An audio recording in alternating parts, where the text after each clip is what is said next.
பெரியர் பெருமாள் கதை சொன்ன முதல் ஹீரோ அவர் தான். பானா காத்தாடி வந்த உடனே பெரியர் பெருமாளுக்குள்ள வச்சு யோசிச்ச ஹீரோ நீங்க தான். மீட் பண்ணலாம் செஞ்சேன், கதை சொன்னேன். அவரோட பிஸி ஷெடியூல்ல அந்த கதை கிளிக் ஆகல. அதர்வா கிளிக் பண்றோம், பெரியர் பெருமாள் வந்து அதர்வா தான் அப்படி சொல்லி அது நடக்கல. சொன்னா நம்ப மாட்டீங்க, ரொம்ப ஃபீல் பண்ண அன்னைக்கு. பெரியர் பெருமாள் கதை சொன்ன முதல் ஹீரோ அவர் தான்.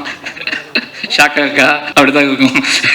பரதேசி பார்த்து முடிச்சுட்டு பெரியம்மாள் கதை எழுதி முடிச்ச உடனே இது யார்கிட்ட போலாம் ஹீரோ அப்படின்னு போது, நான் முரளி சாரோட பயங்கரமான ஃபேன். இதேமே பாட்டு பாடி அழுத, நமக்காக அழுத ஒரு ஜீவன் அப்படின்னு சொல்லி ஒன் சைடு லவ் அதிகமா பண்ண தலைவர். ஓகேங்களா, அது ஒன் சைடு லவ் அப்படிங்கிறது வந்து நம்ம நினைக்கிறோம் ஒன் சைடு லவ்னா சொல்லி அது ஏற்றுக்கொள்ளாத காதல் ஒன் சைடு லவ் கிடையாது. சொல்லவே எனக்கு நீ சொல்லணும் அவசியம் கிடையாது, எனக்கு ஒன்று பிடிக்கும் அப்படின்னு ஒரு நமக்கு கெத்த கொடுத்தது முரளி சார் தான். அவர் ஒரு பையன் ஹீரோ ஆயிட்டான்னு சொன்ன உடனே நான் பானா காத்தாடி வந்த உடனே பெரியர் பெருமாளுக்குள்ள வச்சு யோசிச்ச ஹீரோ நீங்க தான். ஏன்னா முரளி சார் பையன் நம்மள மாதிரி தான் இருப்பாப்புல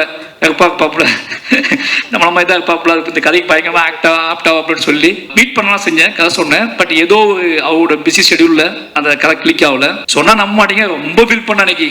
முரளி சார் பையன் ஒத்துக்க கதை பண்ணலையே, இப்ப யாரை வச்சுதான் படத்தை பண்றது, வேற ஹீரோட்ட போயிடலாமா அப்படி. வேற ஹீரோ முரளி சார் பையனே ஒத்துக்கல இந்த கதையை. நம்மளை பார்த்து நம்ம இப்பவுமே இப்படிதான் இருக்கோம், அப்போ ரொம்ப மோசமா இருக்கும். நம்மளை பார்த்து அவரே நம்ம டைரக்டர் நம்பல, யாரும் நம்ப போறா அப்படின்னு பயங்கர அப்செட்ல இருந்தேன். என் ஒய்ஃப் எல்லாம் சொல்லியிருந்தேன் நான். அதர்வா கிளிக் பண்றோம், பெரியர் பெருமாள் வந்து அதர்வா தான் அப்படி சொல்லி அது நடக்கல. பட் எனக்கு தெரியும் ஒரு நாள் அவர்கிட்ட நான் யாவை பத்தி சொல்லுவேன். இந்த பெரிய பெருமாள் உங்களுக்கு அதுக்கான சந்திப்பே நடக்கல ரெண்டு பேத்துக்கும். ரொம்ப நாள் கழிச்சு இன்னைக்கு தான் நம்ம சந்திக்கணும்னு நினைக்கிறேன். அன்னைக்கு அப்புறம் எங்கேயாவது கிராஸ் பண்ணியிருப்போம். பட் ஆனா பக்கத்துல உட்காந்து எமோஷனலான ஒரு சந்திப்பு நடந்ததுன்னா இன்னைக்கு தான் நடந்திருக்கு. கிட்டத்தட்ட 7 வருஷம் ஆச்சு. அப்பவே இருந்து அவருக்கு மேல ஒரு பார்வை இருந்திருக்கு.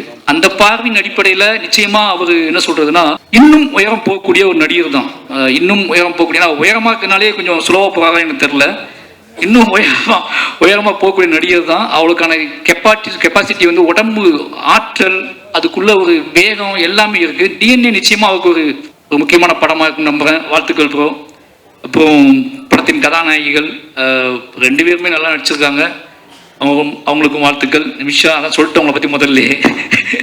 ஏன்னா உண்மையாவே உங்களுக்கு ஒரு ஃபேன் தமிழ்நாட்டில் இருக்காங்க. ஒரு ஹீரோயினுக்கு ஃபேன் உருவாகுது வந்து இதெல்லாம் நினச்சிட்டு இருக்க மாதிரி கிடையாது. அவங்க கொடுக்குற சித்திரம் இருக்குல்ல, வீட்டுக்கு போனதுக்கு அப்புறமும் நமக்கு அந்த பொண்ணோட உருவம் வந்து அகம் சொல்றது நான். சரிங்களா, அந்த கண்ணுக்குள்ள தென்பட்ட ஏதோ ஒரு வெளிச்சமோ நம்ம வீட்டுக்கு போனதுக்கு அப்புறம் கூட நமக்கு தென்பட்டுட்டே இருந்துச்சு. நம்ம அந்த ஹீரோயினை தான் மனசுக்குள்ள நினைக்கிறோம். ஓகேங்களா, அந்த கேரக்டர் தான் நம்ம மனசுக்குள்ள நினைக்கிறோம். நீங்க நம்ப மாட்டீங்க, நானும் இதே என் ஹஸ்பண்ட்லாம் சொல்லியிருக்கேன். எந்த மாதிரி பொண்ணு வேணும் அப்படின்னு கேட்கும்போது நிமிஷா இருக்காங்கல்ல அவங்க மாதிரி. ஆனால் உங்ககிட்ட நான் வந்தது இல்லை. ஆனால் என் ஹஸ்பண்ட் அடிக்கடி சொல்றது வந்து நிமிஷா இருக்காங்கல்ல அவங்கள மாதிரி பொண்ணு தான் பெட்டரா இருக்கும்டா இப்படி சொல்லியிருக்கேன் நான். அப்படி சொல்லக்கூடிய இந்த மனிதர்களோட இயல்பான மனிதர்களுக்குள்ளே டக்குன்னு தென்படக்கூடிய ஒரு உருவமா நீங்க இருக்கீங்க.